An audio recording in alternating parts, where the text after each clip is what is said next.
आप देख रहे हैं headlines daily HT news. Shri Kashi Vishwanath मंदिर सांवे रोड धर्मपुरी के पंडित गोपाल शास्त्री ने रक्षाबंधन पर्व पर कोरोना संक्रमण को देखते हुए सावधानी के साथ पर्व मनाने की अपील की है। श्री शास्त्री ने कहा है कि इस दौरान बहनों और भाइयों को सैनिटाइजर, मास्क एवं सोशल डिस्टेंसिंग का ध्यान रखते हुए रक्षाबंधन का पर्व मनाना श्रेष्ठ है। पंडित जी ने भाइयों को पटिये पर बिठाकर राखी बांधना भी श्रेष्ठ बताया। श्री शास्त्री ने इस बार 3 अगस्त को श्रावण सोमवार होने एवं सोमवार को श्रावण के समापन के अंतिम दिन होने से इस बार रक्षाबंधन पर्व का विशेष महत्व बताते हुए दोपहर 1:30 से शाम 7:30 बजे तक श्रेष्ठ मुहूर्त भी बताया। रक्षाबंधन के परम पावन शुभ अवसर पर मैं समस्त बहनों को जो है मैं आशीर्वाद की अपेक्षा करता हूं और विशेष रूप से उनसे आग्रह करता हूं कि इस समय जो है कोरोना काल चल रहा है, इसलिए जो है बहनों से विशेष निवेदन है कि जो है रक्षाबंधन का पर्व बड़े ही सावधानी के साथ मनाएं और रक्षाबंधन जो है राखी जब बांधें तो उस समय बहुत सारी जो है सैनिटाइज़र वगैरह इन सब का जो है इस्तेमाल करें और डिस्टेंस दूरी जो है ज़रूर बना करके रखें। इन सभी सावधानियों के साथ जो है इसमें जो है अपने भाई की भी रक्षा है और बहन अपनी रक्षा स्वयं करें। उत्साह जरूर रखें लेकिन उस उत्साह को बाहर जो है नहीं आने दें और जो है उनका अंतर्मन से अपने भाव से अपने भाई की रक्षार्थ जो है उनको रक्षाबंधन जो है बड़ी आत्मीयता के साथ प्रेम के साथ राखी जरूर बांधें। लेकिन जो है आजकल जो है जैसे बहुत सारी ऐसी व्यवस्थाएं रहते, भीड़ वाला इलाका रहता है या घर में जो है हम बहुत सारी भीड़ कर देते हैं, तो इन सब चीज़ों से बचना चाहिए। यानी कि दूरी बना करके और एक को पटिये पर बिठा करके, यानी कि यदि हमको हमारी जो परंपरा है यदि उसका भी पालन करेंगे तो इससे इस कोरोना की रक्षा हो जाएगी। क्योंकि ऐसा विधान है कि आप पटिया लगा करके पृथक पृथक यानी कि अलग अलग भाई को उस पटिये के ऊपर बिठाएं, उनको तिलक लगाएं और जो है रक्षाबंधन बांधे, लेकिन उसमें देर न लगाएं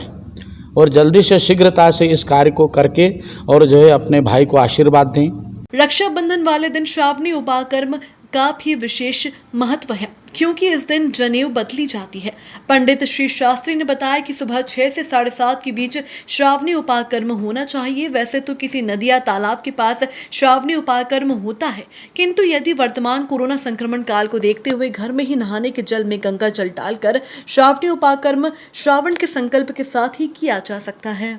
श्रावणी कर्म जो उपाकर्म, इसमें क्या है कि विशेष करके जो जनेऊ पहनते हैं, जो जनेऊ पहनते ब्राह्मण है, क्षत्रिय है, वैश्य है, इनको जो है उपनयन धारण करने का विधान है। तो इस दिन जो है प्रातः काल 6 बजे 6 से 7:30 के बीच में जो है किसी भी नदी के किनारे, नदी हो, तालाब हो, सरोवर हो, या यदि ऐसी व्यवस्था न बने तो अपने घर में ही जो है एक बाल्टी में जल भर के गंगा जल डाल करके जो है वो जितने जो श्रावण के समय जो है वो संकल्प होता है, उस संकल्प को लेकर के जो है अपनी जनेऊ को बदलें। पंडित श्री गोपाल शास्त्री ने 5 अगस्त को अयोध्या में राम मंदिर निर्माण की भूमि पूजन के अवसर को महत्वपूर्ण बताते हुए कहा कि इस दिन को हमें रामनवमी के रूप में पूजन करना चाहिए क्योंकि इस बार रामनवमी का पर्व कोरोना संक्रमण के दौर में आया था और उस दौरान लॉकडाउन लगा हुआ था। इस कारण राम भक्त रामनवमी उत्साह के साथ नहीं बना पाए। अतः भगवान श्री राम ने पुनः 5 अगस्त को अवसर दिया है कि हम इस दिन को हम रामनवमी जैसे धूमधाम से मना ले। इसलिए हमें अपने घरों में भी दीपक लगाना चाहिए, साथ ही राम रक्षा स्तोत्र के पाठ के साथ इस दिन को उत्सव के रूप में मनाना चाहिए।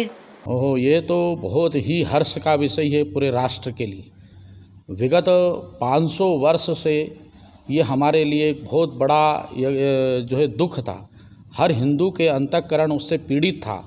कि बाबर ने जो है इस जो हमारे भगवान राम का जो गर्भगृह था, मंदिर था, उसको तोड़ करके जो है उन्होंने मस्जिद बना दी थी। बड़ा दुख का विषय है, लेकिन आज ऐसा अवसर आया है, ये हम सभी के लिए, पूरे राष्ट्र के लिए बड़ा ही खुशी का विषय है। तो सभी जितने भी हमारे देश के नागरिक हैं उनसे मैं निवेदन करता हूं कि अपने घर में जो है अधिक से अधिक जो है दीप जलाएं और भगवान राम जी का आवाहन करें, उनका पूजन करें और पूजन करके जो है आरती उतारें और अधिक से अधिक अपने घर में, मंदिर में, देवालय में जहाँ भी रहें जो है दीप जला करके उत्साह मनाएं, भीड़ इकट्ठा करके नहीं, जो है दीप जला करके उत्साह मनाएं। अधिक दीप जला दें आप स्वयं इकट्ठे न हों, दीप जला करके जो है इसके उत्सव को मनाएं। बड़ी खुशी की बात है कि उस समय जब नवरात्र चल रही थी उस समय जो है रामनवमी का अवसर आया था, लेकिन उस समय तमाम जगह यज्ञ आगादी होते हैं और रामनवमी और हनुमान जयंती बड़े उत्साह के साथ मनाते हैं। लेकिन इस बार जो है लॉकडाउन होने के कारण लोगों का उत्साह धरा का धरा रह गया। लेकिन अब पुनः भगवान ने जो है ऐसा अवसर दिया है, 5 अगस्त को हमारे देश के जो है यशस्वी प्रधानमंत्री वहाँ जाएंगे और वो जो है उसका भूमि पूजन करेंगे। तो हम अपने घरों में रह कर के जो रामनवमी नहीं मना पाए, तो आज ये ऐसा अवसर आपको प्राप्त हो चुका है कि अपने घर में बड़े परिवार के साथ मिल कर के और जो है इस उत्साह को बड़े उत्साह के साथ मनाएं, क्योंकि उत्साह से ही उत्सव मनेगा।